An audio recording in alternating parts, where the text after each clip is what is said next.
Bien, y iniciamos esta segunda sesión de literatura de tercer grado, siendo hoy 19 de mayo del año 2021, y estamos tratando lo que es la literatura prehispánica ubicada con la cultura maya. Estábamos hablando acerca de lo que es el Popol Vuh, y este Popol Vuh, pues como te señalé, fue también ubicado pues como una obra literaria a la altura de lo que es el Ramayana, la Iliada y la Odisea. Y como esta, pues el Popol Vuh no es un simple registro histórico.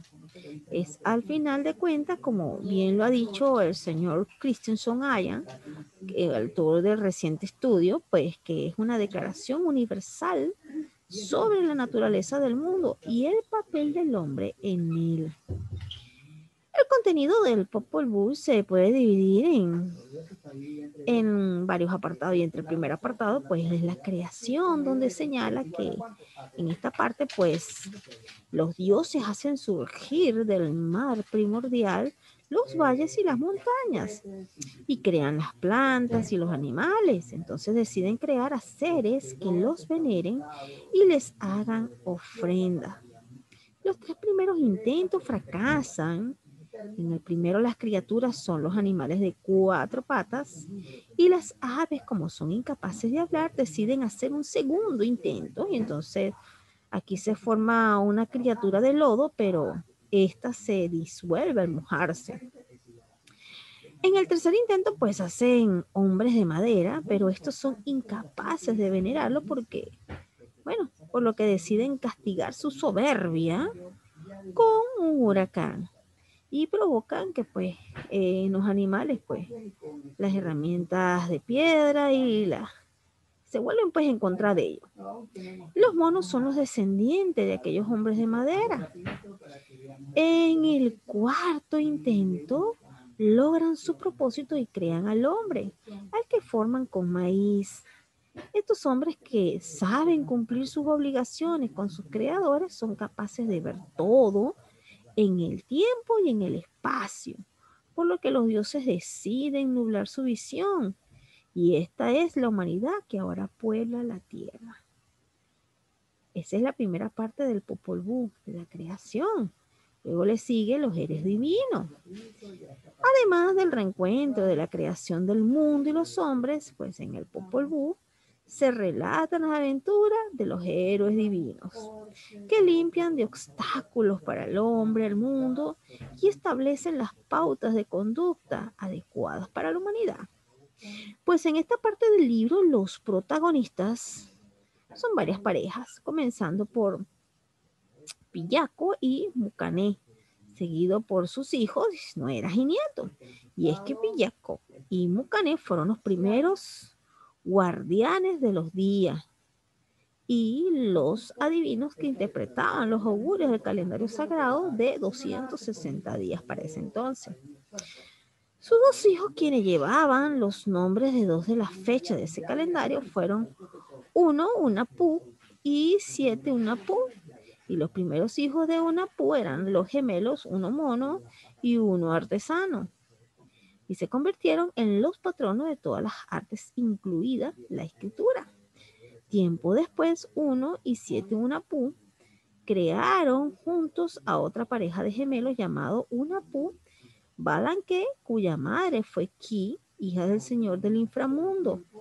Las aventuras de estos dos últimos gemelos pues transcurren en dos escenarios, y el primer escenario es la superficie de la Tierra y el segundo el inframundo. El Xibalbá pues es el inframundo. Los eventos pues en cada escenario aparecen combinados. Están los héroes que pasan de la faz de la Tierra al inframundo y lo del inframundo a la Tierra, y estos movimientos con los que los otros participantes en la historia pues figura lo que es el Sol, la Luna, los planetas, las estrellas.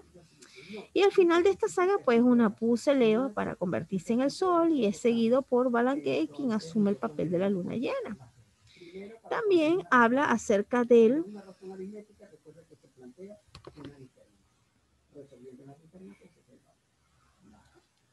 Un momento, muchachos.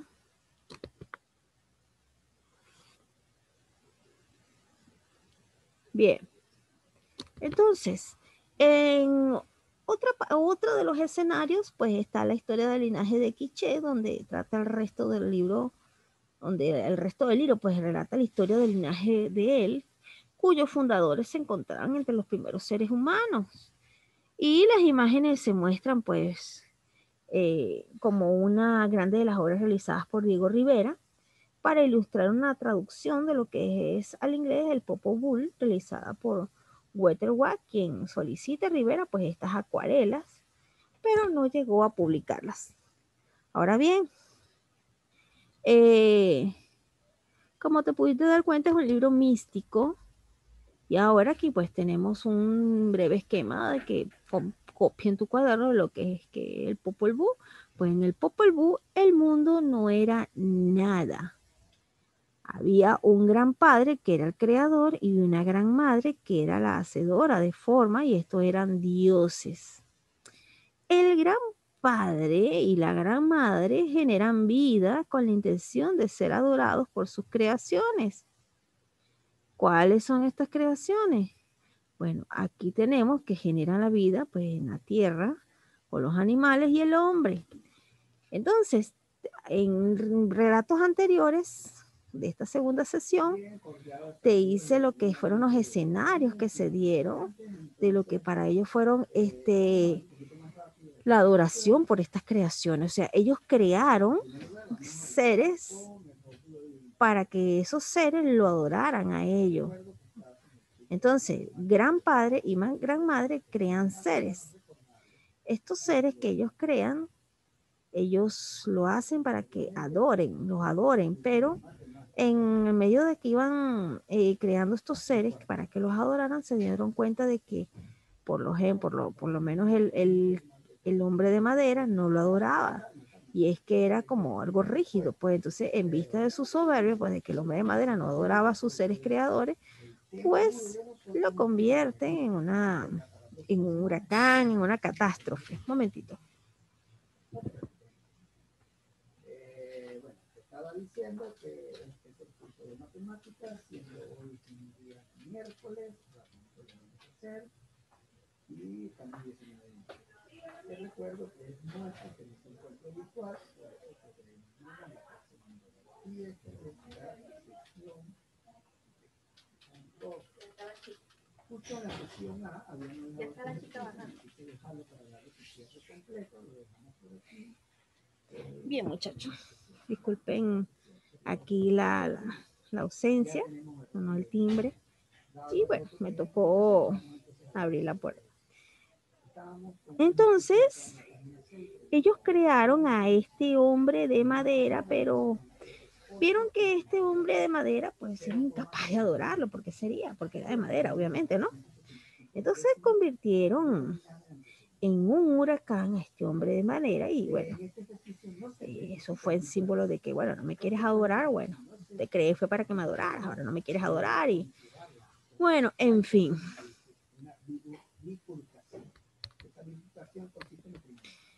Tenemos el Chilambalam, copias en tu cuaderno, porque estos son apuntes, te voy a preguntar en el examen por ello, así que cuando te pregunte por el hombre de madera del Popol Vuh, no vayas a jalar por una pregunta.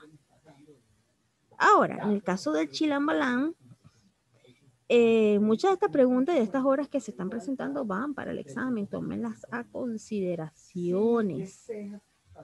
En el curso que pasó ahorita, hubieron estudiantes que reprobaron literatura porque no estuvieron atentos a los apuntes de Zoom y muchas preguntas salen de los apuntes de Zoom y quedaron con el curso jalado. Entonces, no es la profesora que lo hace difícil. Lo difícil lo hace el estudiante cuando no copia, cuando no estudia. En internet no está todo. Ahora bien, en cuanto al Chilambalam, de ella pues vamos a tener un resumen muy importante. Y es que esta es otra obra de la literatura maya, y es el libro del Chilambalam, que hace referencia a la tragedia que resultó la llegada de los europeos para este pueblo. Bueno, en casi toda parte de Latinoamérica, pues donde, y Centroamérica, donde llegaron los españoles, yo creo que las llegadas no fueron muy bonitas. Fueron un poquito traumáticas. De hecho, aquí en el Perú también tiene su historia. Entonces, hay diferentes versiones y la más importante es del poblado de Chumayel, y el manuscrito, que data del siglo XVI, se encontró en el siglo XIX, quizás procedente de antiguos códices y tradición oral. Los sacerdotes, los que eran los chimales, transmitían las profecías divinas. Tendido de espaldas, y Balán significaba jaguar o brujo y es nombre de familia. Entonces, copia esto en tu cuaderno mientras te voy dando lo que son los aportes de esta literatura. Este también es un libro didáctico porque narra los orígenes del pueblo maya, pero dentro de este texto hay una mezcla de ideas cristianas y míticas. En un conjunto de profecía de los sacerdotes, escrito en 16 partes o libros, se le denomina el Chilán Balán de Chumayén. Encontramos también dentro de ella lo que son las crónicas, leyendas, poemas y cantares. Los libros de Chilambalán fueron redactados después de las conquistas españolas y recogen textos relativos a la historia, medicina, cosmología, astronomía, cronología y textos no clasificados de los mayas. Cada gran poblado pues escribió su propio libro, por lo cual existe el Chilambalán de varias localidades. Entre los más importantes pues pudiésemos destacar de estos libros importantes, vamos a hacer mención solamente de algunos de ellos, y es que en la página siguiente, antes de llegar al Rabinal Chillán, pues tenemos acá pues que el jefe de los españoles expresa que es el nuevo sacerdote jaguar. Esto es una traducción del Chilambalán y que se debía hacer como ellos dijeran, haciendo que los mayas perdieran su libertad e identidad, por lo que los mayas ruegan que si ya no tenían el poder, que al menos hicieran bien su trabajo. Días de dolor se aproximaron al pueblo de los Ixáes con la llegada de los españoles a conquistarlo, pues a partir de ese momento comenzó la colonización. El Chilambalán, pues uno de los más importantes, pero también está el Chilambalán de Chumayel, que procede del pueblo de Chumayel, Yucatán, y fue propiedad del señor obispo Crescencio Carrillo y Ancona, y pasó a la biblioteca Cepeda en Mérida en 1915, donde fue sustraído junto con otros manuscritos. También tenemos el Chilán Balán Tizimín, y que procede de la villa de Tizimín, Yucatán, y fue hallado allí a mediados del siglo XIX. El párroco de este lugar pues lo donó al obispo Carrillo y Ancona, el mismo que mencioné ahorita, quien quien originalmente lo llamó Códice Anónimo, y hoy se encuentra pues en el Museo Nacional de Antropología de la Ciudad de México, en donde se conservan conjuntamente con el Ixil. La única traducción completa del Chilambalá de Tizimín es obra de Worcester Mackenson, quien fue el que hizo la traducción completa del Chilambalá, no se te olvide. Ahora bien, por su parte, pues tenemos otra de las grandes obras, como lo es el Rabinal Achi. Y el Rabinal Achi es una obra literaria representativa de la cultura maya prehispánica. Y estas son, todo lo que te estoy mencionando pertenecen a la cultura prehispánica, lo que para ello, pues el nombre original en maya del Rabinal Achi es Sahu. Tun, que significa danza del tun, danza del tambor. Y es un drama dinástico de los mayas Kek y un ejemplo raro de las tradiciones prehispánicas. En él se mezclan mitos del origen del pueblo Quechua y las relaciones políticas sociales del pueblo de Rabinal. Baja Verapaz, Guatemala, que son expresados por medios de máscaras, danzas, teatros y música. Y en el Rabinal Achí, mientras tú copien esto en sus cuadernos, es una obra de teatro maya que, bueno, data aproximadamente del siglo XIII aproximadamente, y se trata de una obra representativa posclásico maya puesta en escena en la comunidad de Rabinal de Guatemala. Es un drama dinástico y uno de los escasos testimonios de la tradición prehispánica. Pues en él se presentan mitos acerca de los orígenes de los habitantes de la región de Rabinal, así como temas populares y políticos. Y se expresan con bailes de máscara, teatros.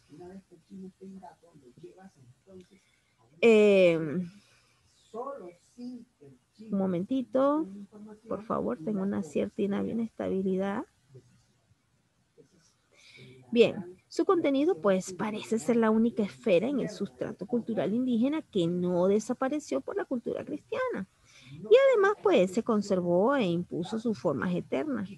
Este se presenta entre los días 18 y 25 de enero de cada año, este tipo de eventos, y finaliza el día en que la Iglesia Católica celebra la conversión de San Pablo.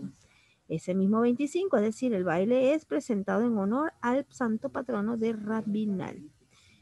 Dentro de los personajes principales, pues son dos príncipes de Rabinal Achí y Quiché Achí, y los otros personajes son el rey de Rabinale, Yohtok, y su sirviente Achimun, Achimun y Kokmun, que tienen rasgos a la vez masculinos y femeninos.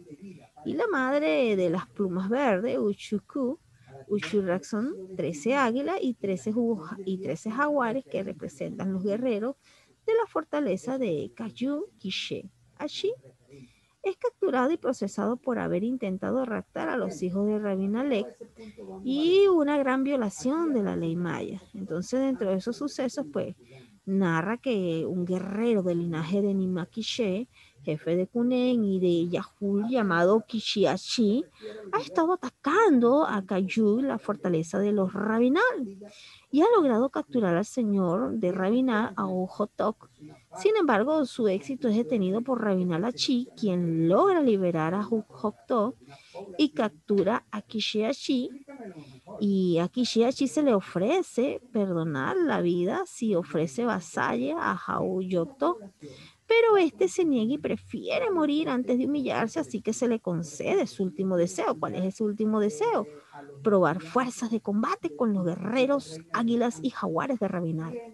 Comer y beber lo que ingieren los captores, vestirse con trajes de Rabinal, bailar con música de Tun y Pito con Uchungú, doncella de la región de Carchá, y por último, 260 días y noches para despedirse de sus montañas, valles, y el regreso de este viaje ejecutado por los guerreros Águilas y Tigres. Uy, qué último deseo quería este personaje, ¿no? O sea, todo esto para al final, la muerte. Entonces, esta aquí, bueno, la ejecutan bailadores asistidos por dos tocadores de trompeta y un tocador de tun. Los personajes son Rabinala Chiquichiachi, Au Hok Tohok, muy guerrero, jaguar guerrero, y tenemos el acuerdo pues de estas prescripciones originales, donde hay unos danzantes, donde deben tener abstinencia sexual 30 días antes y 30 días después de la ejecución de la danza, donde se les pide permiso a los rajahuales o señor de los cerros. Entonces, como te puedes dar cuenta, es una historia muy épica, el Rabinal Achí. Y tenemos aquí los códices mayas, que lo nombré en láminas anteriores. Los códices mayas pues son libros escritos antes de la conquista y muestra algunos rasgos de la civilización maya. En su escritura pues se emplean jeroglíficos maya y los códices han sido nombrados, tomados como referencia a la ciudad en la que se les localiza. Entonces, copia esto en tu cuaderno. Ah, profesor, que por eso va a ganar Pedro Castillo, porque todo es para Lima. No, no, no, no, estamos hablando de eso. En este momento yo escogí a Lima, claro, he sido un poquito categórico, porque bueno, pude haber escogido una provincia también. ¿Sí me entiendes? Lo que quiero es que De vean fondo pueden escuchar a mi esposo dando clase, la así población que me estuvo en perdonan esto de Chile. eh, La muestra es parte el ruido de fondo. eso es lo que tienes que entender. Es la diferencia entre población y muestra. No te olvides. Población, contexto general. Todos los individuos.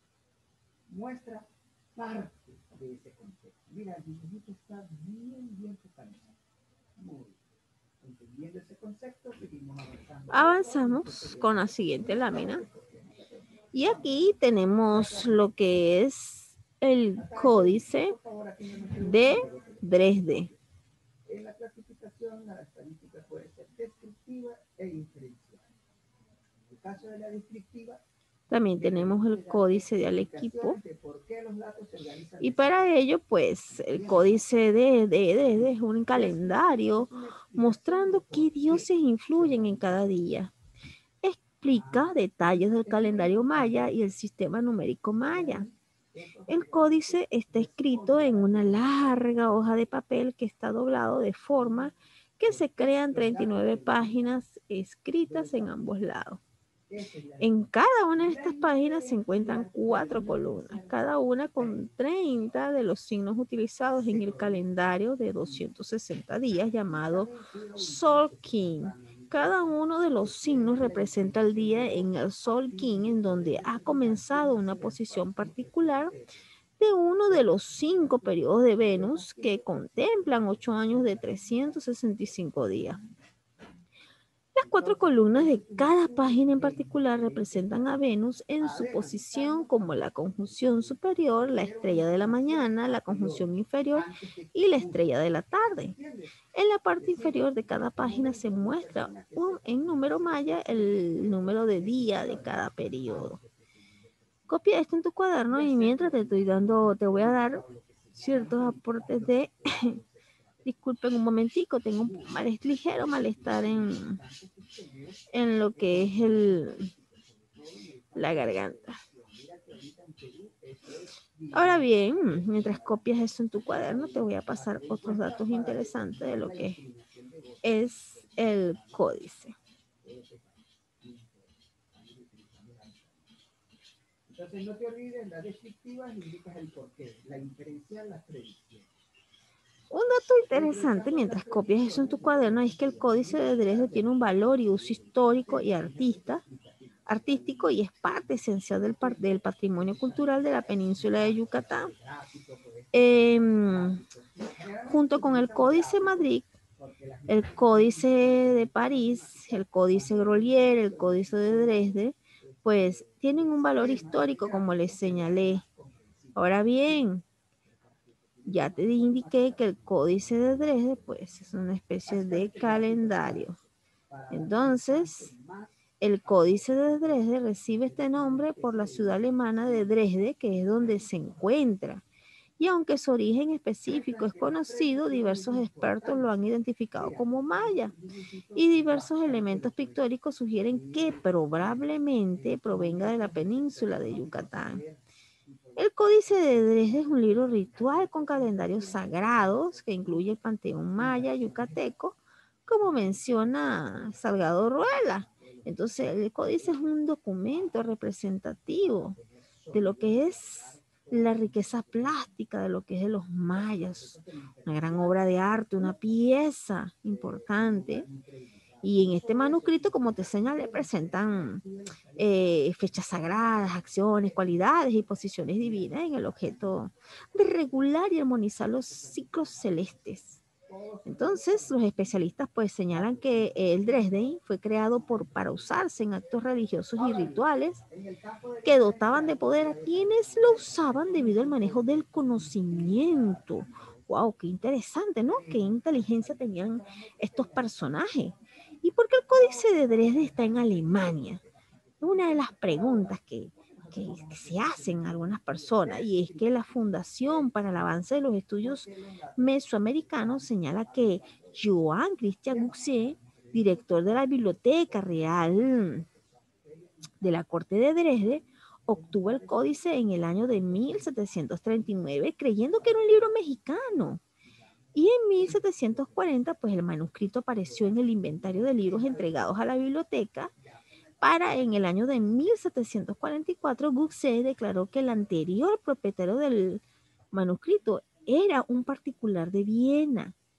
La identificación del texto como manuscrito maya y no como el libro mexicano, como se dijo pues cuando se obtuvo, y se le adjudica a Constantin Samuel Eschal entre 1828 y 1839, con ayuda de la publicación de Antonio del Río sobre el descubrimiento de Palenque y sus preinscripciones.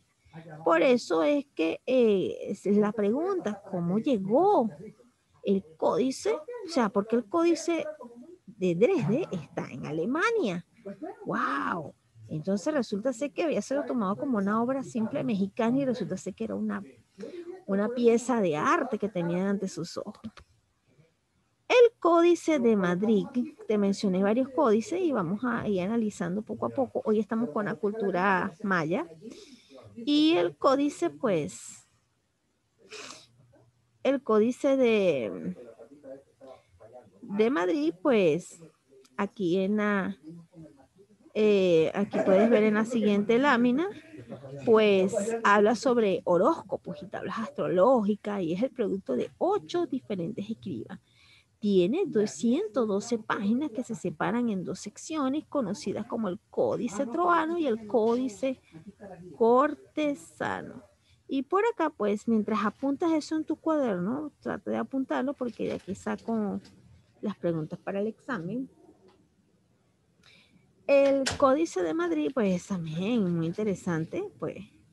El códice estuvo dividido en 2 partes desde muy temprano en su historia europea y por lo tanto viajó a través de caminos diferentes en Europa hasta el año de 1880, cuando el francés Léon de Rosny dedujo que las 2 partes eran un solo códice, ahora comúnmente llamado el Madrid o el Cortesianus. Y es que las 2 partes han sido llamados el troano y el cartesiano, que son 2 partes, pues como te estoy diciendo, por eso es que lo señala acá, el troano y el cortesano. El troano comprende páginas desde la 22, 56 y de la 78 a la 112. Y el cartesiano está ubicado entre la página del 1 al 21 y de la 57 a la 77 del Madrid. Como las páginas 77 y 78 estuvieron siempre al revés dentro del códice, por alguna razón se pensaría que la página 78 estaría antes de la 77, y en ambas partes se unieron en el año 1888. Este códice de Madrid está ahora en el Museo de América en Madrid, España. Incluye copias y facsímiles impertinentes, pues. Entonces, ya estamos a 10 minutos de finalizar la clase y seguimos analizando lo que es la literatura prehispánica con la cultura maya. Tenemos a la asistencia de un solo estudiante, que es Ronaldo Pocar, quien se integró hoy a clase, por lo cual debe buscar el primer video para que se ponga al día con la forma de evaluar. Ahora tenemos el códice de Grolier, que se dio a conocer en el año de 1971, encontrado en una cueva en la sierra de Chiapas, y es un fragmento de 11 páginas pobremente conservado. Y se ha determinado que debió pertenecer a un libro con 20 páginas. Cada página mide 18 centímetros de largo por 12 centímetros de ancho y las páginas son mucho menos detalladas que la de los otros códices. En cada página siempre se encuentra la figura de un personaje mirando hacia el lado izquierdo de la página e invariablemente sosteniendo un arma o algún instrumento. Arriba de cada página hay un número y en la parte inferior parece haber una lista de fechas. Sí, ya sé que te estás acordando de lo que fue el evento del 12-12-12. Ahora bien, mientras copias esto en tu cuaderno, toma apuntes, recuerda que estos son apuntes de Zoom. Se dice que, bueno, como te señalé, fue encontrado en la Sierra de Chapa, junto con otros objetos, y entre ellos una máscara de madera cubierto con mosaico de piedra y una caja de madera tallada. Fue adquirido en 1965 por José Sáenz, coleccionista mexicano del arte, quien se lo facilitó a Coe para mostrarle en el Club Grolier de Nueva York. Posteriormente lo donó al gobierno mexicano. Hoy se conserva en el Museo Nacional de Antropología de México, sin exponerse al público. Doblado en forma de biombo, fue pintado en una sola cara las imágenes y están divulgadas en negro, salvo algunos motivos de color. Los números que acompañan a los nombres de día están en rojo, al igual a los que indican distancias de veintena. Estudios realizados en el año ya 2007 por el Instituto de Física de la Universidad Nacional Autónoma de México descartaron el uso de pigmentos modernos en su escritura, concluyendo que los materiales usados eran prehispánicos, o sea, dieron con este importante hecho, pues, de lo que es la data de este códice. Entonces, el códice, pues, como hemos estado señalando, pues son varios escritos interesantes de la cultura maya. Y ahora tenemos para finalizar el Códice de París. Y el Códice de París, como te lo señaló en esta lámina que vas a ir apuntando desde ya, dispone de un total de 11 páginas también, así como el códice anterior, donde en 2 se han perdido completamente todos los detalles y en las otras 8 se preservan razonablemente intactos. Los grifos ubicados en la parte central, pero todos los motivos cercanos a los cuatro márgenes pues se han borrado. La única discusión completa acerca del códice es el trabajo de Bruce Lowe en el Códice de París, Manual para un sacerdote maya de 1994, que refiere su temática a cuestiones rituales correspondientes a los dioses y a sus ceremonias. Ahora, ampliando un poquito más el tema, ya para finalizar a 7 minutos, pues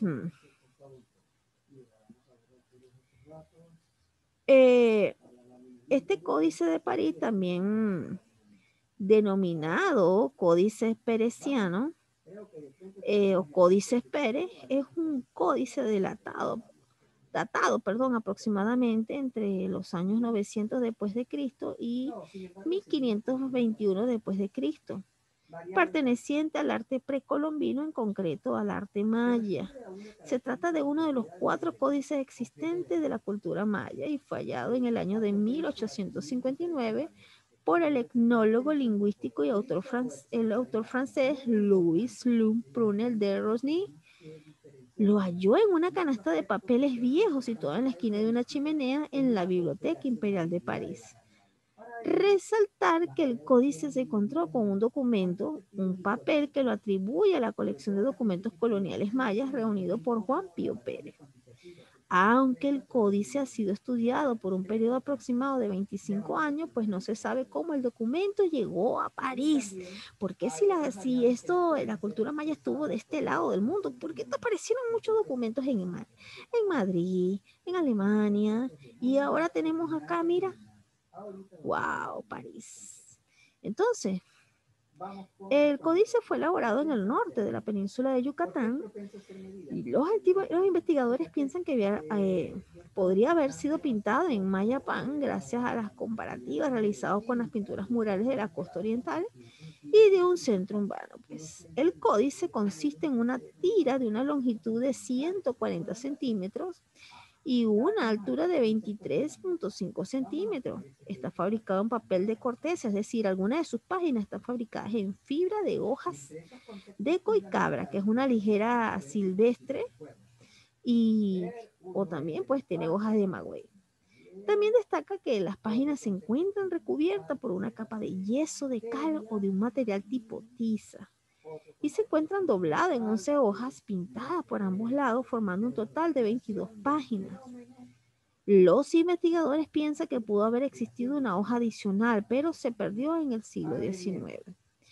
El contenido del códice es principalmente de naturaleza, ritual, es decir, aparecen escritos las deidades, los ritos asociados a un ciclo de 13 Catún, o sea, un ciclo de 20 años del calendario maya. Un momentito, muchachos, que se me abrió aquí el Zoom. Ya estamos finalizando, así que tranquilo. Un fragmento, pues, del códice contiene representados animales asociados a signos astronómicos a largo de la eclíptica. En el anverso del códice, pues, corresponde a una rueda de catunes, aunque se encuentran incompleta debido al deterioro del códice. Tan solo se pueden descifrar algunas fechas. También se pueden leer los almanaques, adivinatorias y sus respectivos rituales y las representaciones de dioses. Para resaltar pues su estado de conservación, pues está un poco deteriorado. Sin embargo, los bordes de las páginas han sufrido daños muy considerables, pero la parte central aún se puede leer.